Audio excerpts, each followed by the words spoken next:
Bonjour à tous l'équipe, bienvenue dans votre briefing du week-end.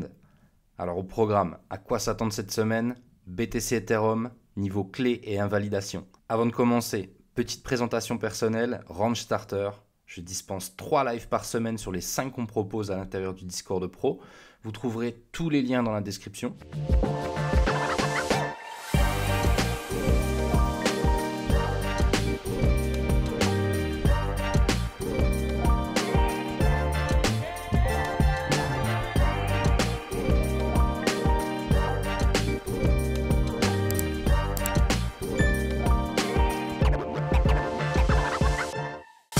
Petit disclaimer, je ne fais pas de conseils en investissement, je vous invite à toujours faire vos propres analyses sur le marché, que ce soit pour vous engager sur du trading ou sur de l'investissement.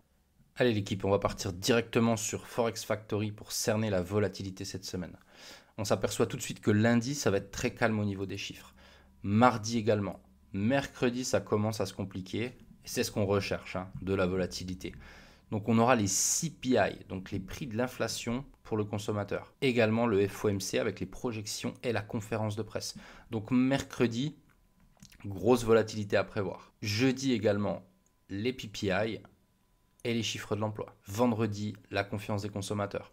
Donc vraiment mercredi, jeudi, soyez attentifs, le marché risque de bouger. On va partir tout de suite sur BTC pour les niveaux clés et les invalidations. Chez Captain Trading, on est trader de price action, d'accord? Donc moi, je vais vous faire strictement rien d'autre que de la price action. Je ne vais pas vous parler d'indicateurs ou autre, je vais vous faire de la price action. Quand on est trader de price action, on a besoin de savoir où s'invalider. On a besoin de s'invalider avec nos creux et nos sommets, qu'on soit short ou qu'on soit long. Donc maintenant, on va cerner les niveaux d'invalidation en partant des grosses UT aux plus petites. D'accord? Donc tout de suite, je remarque que sur mon BTC, j'ai potentiellement un creux qui est en formation sur le monthly. Potentiellement parce qu'il va falloir faire un nouveau sommet pour pouvoir valider ce creux. Au minimum au-dessus de cette bougie. On commence à le faire. Je vais préférer un sommet un petit peu au-dessus pour bien voir ce que dessine la price action. Si en monthly, ce point est cassé à la baisse, on aura donc une structure baissière sur le monthly, sur BTC. D'accord? Donc on va le mapper tout de suite ensemble.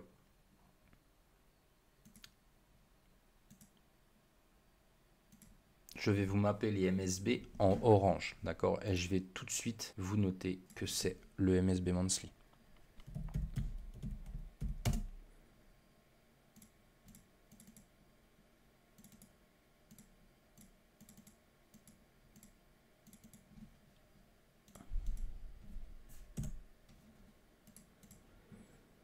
Weekly, exactement le même point d'invalidation. D'accord? On voit très bien qu'ici on a un sommet, on a un creux, on a un sommet, on a un creux, un sommet en dessous le précédent, un creux en dessous le précédent et un sommet au-dessus du précédent. Donc directement cette zone va m'intéresser pour invalider mon weekly. Donc ce qui veut dire que j'aurai une structure baissière sur le BTC si ce point d'invalidation monthly est franchi à la baisse.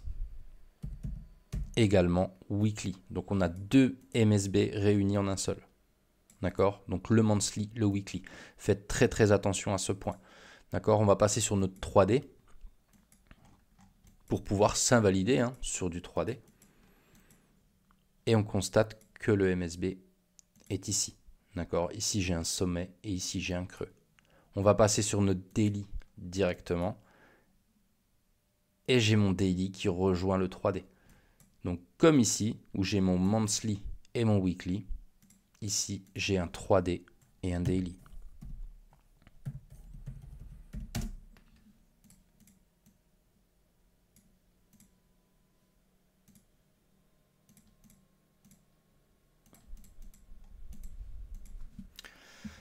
Donc ma tendance sur le BTC pour l'instant, elle est toujours bullish. D'accord? On a nos points d'invalidation qui sont clairs. J'aurais besoin de casser ce 3D et ce daily pour passer baissier plus ou moins sur le moyen terme. D'accord? Si ce point vient à être franchi à la baisse, la prochaine zone d'invalidation se trouvera sur le monthly et le weekly. D'accord? On va partir sur du court terme, moyen terme sur le 3D daily. D'accord? Parce que si on retourne ces structures, il va falloir que le prix travaille avant de pouvoir les retourner à nouveau pour pouvoir faire un plus haut, ou alors il va vraiment falloir une très très grosse mèche et une très très grosse absorption et repartir boule très très vite, d'accord? Donc si ce point d'invalidation est franchi à la baisse, le prochain est en bas, c'est-à-dire le bas de la structure. Ici, on a clairement notre structure haussière qui s'est dessinée, donc on a inversé notre tendance. À partir d'ici, on est reparti bullish, théorie de dos.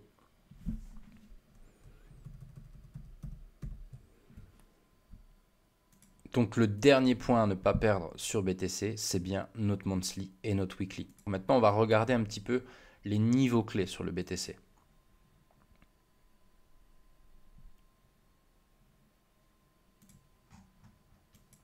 Alors, les niveaux clés qui vont m'intéresser sur le BTC, c'est les clôtures. Clôture monthly. Donc ici, j'en ai deux et on voit parfaitement qu'elles servent de résistance. D'accord? Au niveau du bas des clôtures, voilà, j'en ai une double ici. J'ai deux doubles clôtures. J'ai également la clôture du mois de mai qui va m'intéresser. Alors, ce que je vais faire, je vais vous les différencier en couleurs. Qu'on ne se trompe pas avec nos MSB.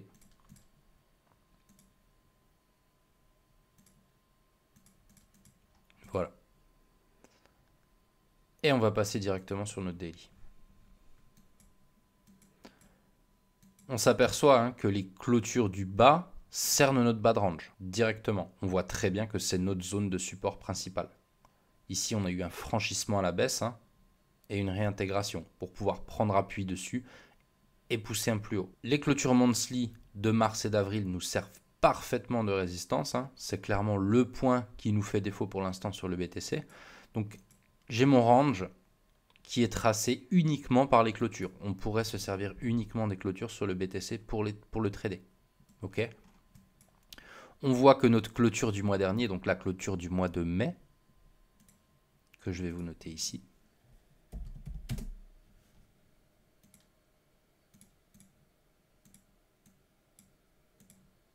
est notre niveau de support principal pour l'instant. Alors ça en fait une très très belle zone. J'ai un niveau de support clé, on va le voir tout de suite en retraçant le range du BTC d'une autre façon, mais j'ai un niveau de support clé avec de très très grosses invalidations. Donc pour moi, c'était une des meilleures zones pour pouvoir chercher un long. On a une très belle zone de support et on a également de très grosses invalidations. Ce qui veut dire que si ici c'est franchi à la baisse, on va aller chercher plus bas dans le range. Donc si je viens à rentrer long sur cette zone, me faire sortir parce que le 3D et le daily sont retournés, clairement ça ne me dérange pas. Ça veut dire que ma structure est remise en cause sur mon 3D, sur mon daily. Donc on va aller voir un petit peu le range si on a des convergences. Ceux qui sont dans le Discord commencent à connaître ma façon de mapper les ranges. Je mappe toujours mon range sur le premier point haut qui se trouve ici et sur le premier point bas qui se trouve ici.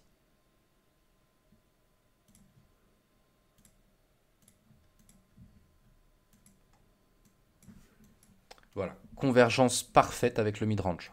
D'accord, donc j'ai une résistance, j'ai un support qui est également en convergence avec les doubles clôtures monthly que je vous ai mappé tout à l'heure. J'ai un mid-range qui correspond à ma clôture de mai. Donc une grosse convergence avec une grosse invalidation. Donc c'est vraiment le point que je n'ai pas envie de voir passer à la baisse. D'accord ?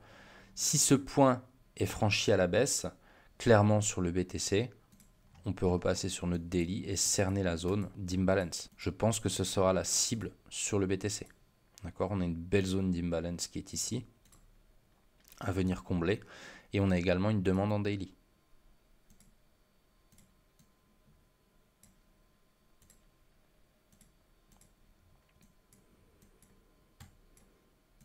Donc voilà pour le BTC. Des invalidations claires en monthly, en weekly, en 3D, en daily. Une zone de support, une très très belle zone de support qui a servi et qui peut toujours servir éventuellement à se positionner long. Et des endroits précis au cas où cette structure est remise en cause. D'accord ? Je ne veux surtout pas avoir franchi ce point monthly ou weekly, sinon là j'aurai un retournement plus long terme sur le BTC. Alors pour l'instant, mon biais reste bullish. Tant que la 3D et la daily ne sont pas retournées, on pourra retourner notre 4 heures, chose qui a été faite hier. Ça ne me dérange pas. Le moyen long terme, pour l'instant, n'est pas remis en cause. Maintenant, on va partir sur Ethereum. Ethereum, on va s'apercevoir que c'est un petit peu plus compliqué que sur le BTC au niveau des invalidations. Alors, on va partir de la même méthodologie. On va d'abord tracer nos niveaux d'invalidation. Ici, j'ai un niveau d'invalidation monthly. D'accord, on voit bien que notre sommet a été dessiné ici et que potentiellement on a notre creux qui est ici. Donc ici, je vais noter mon creux monthly.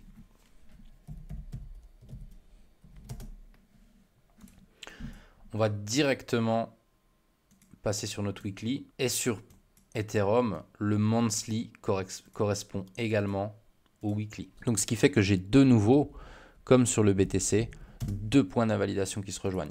D'accord, donc j'ai mon monthly et j'ai mon weekly. On va passer sur notre 3D et notre daily. Alors ici j'ai un sommet, j'ai un creux, j'ai un sommet. Mais je ne peux pas m'en servir pour faire un creux également. Cette bougie, il est possible qu'elle pousse au-dessus. Et dans ce cas-là, ça va tout remettre en cause. D'accord? Donc ce n'est vraiment pas très clair sur Ethereum au niveau du 3D. Alors ce que je vais faire, quand c'est comme ça, c'est passer directement sur mon daily. Et là, on s'aperçoit tout de suite que notre daily a été retourné. D'accord? Ici, j'ai un creux, j'ai un sommet, j'ai un creux, j'ai un sommet et j'ai un creux en dessous le précédent. Donc, on inverse les MSB. Hein.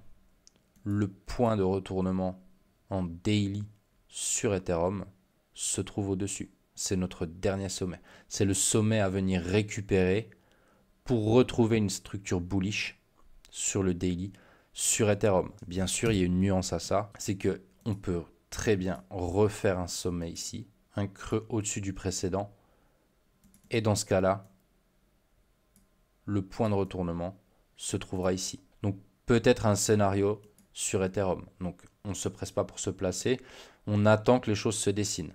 Donc ici, j'ai mon MSB en daily.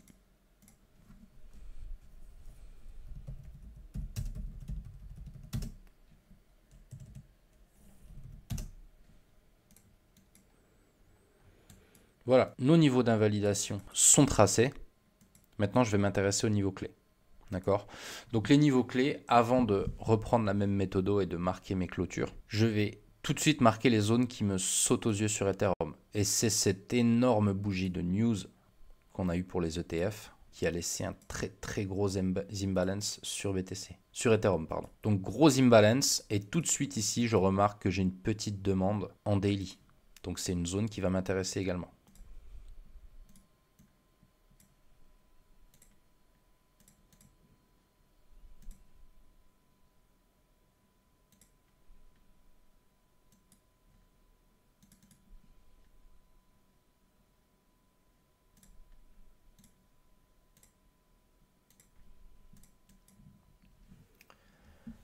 Ensuite, mes clôtures.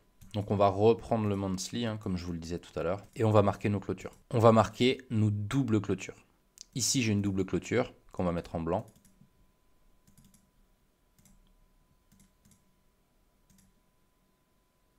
Ici, j'ai une double clôture que je vais mettre en blanc. Donc ici, clôture de mars, clôture d'avril.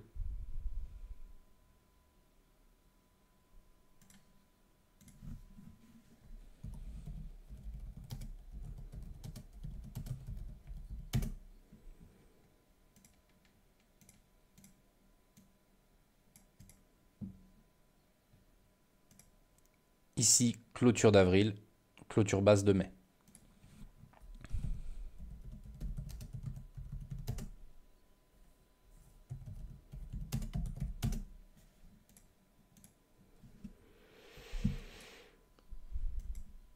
On peut marquer notre niveau de résistance de nouveau hein, sur notre clôture de mai. Donc on va marquer notre clôture haute de mai.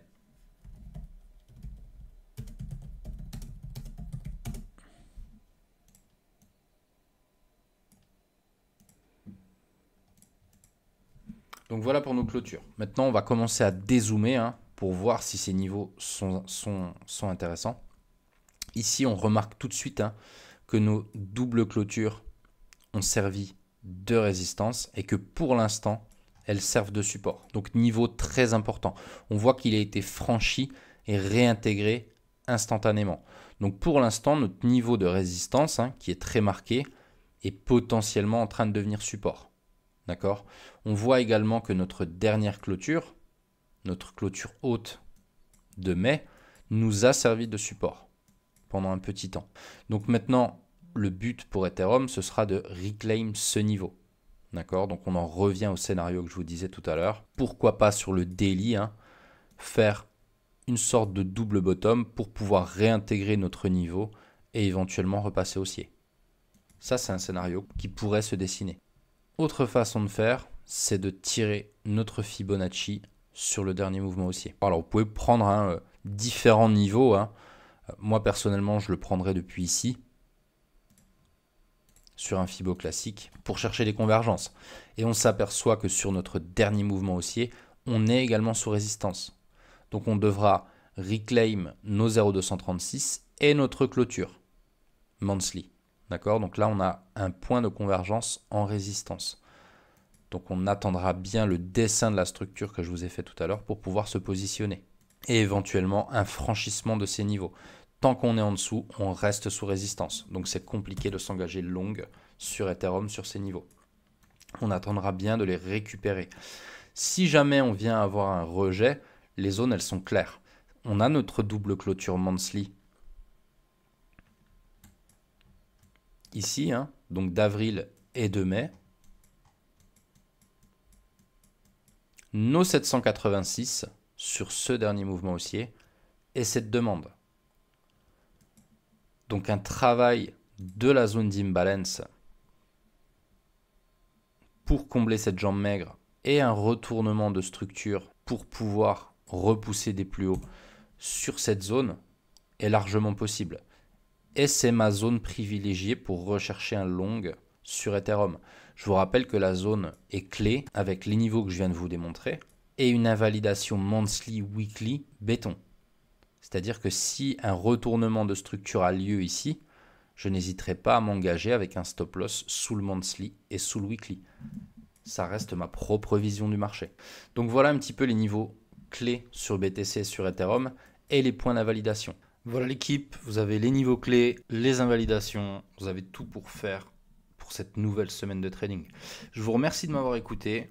Je vous donne rendez-vous dans un prochain briefing du week-end. N'hésitez pas à nous rejoindre sur le Discord Pro. Bonne semaine de trading à tous. À bientôt l'équipe.